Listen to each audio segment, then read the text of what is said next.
Sahabat Hasanul Bolkiah, dua prajurit TNI dari Yonif R400 BR gugur ditembak kelompok kriminal bersenjata, KKB Papua di Kabupaten Intan Jaya, Jumat, tanggal 22 Januari tahun 2021. Like a Hellcat.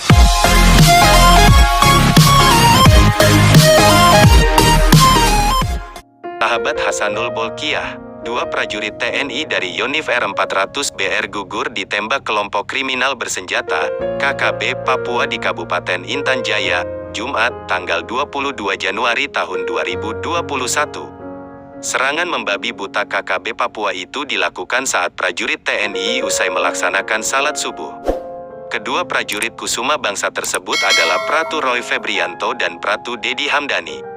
Sahabat Hasanul, Kapten Kogab Wilhan III, Kolonel ZIGN Suryastawa mengatakan, kedua prajurit TNI itu ditembaki KKB membabi buta.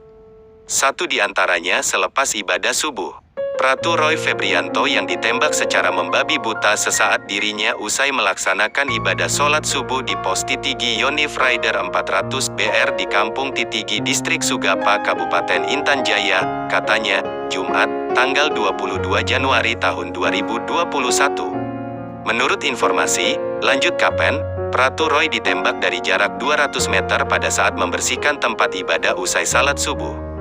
Sedangkan Pratu Dedi Hamdani dari pos Hitadipa gugur saat mengejar KKB yang menembaki pos Titigi. Korban juga ditembaki secara membabi buta dari arah ketinggian di hutan yang terletak antara Kampung Sugapa Lama dan Kampung Hitadipa.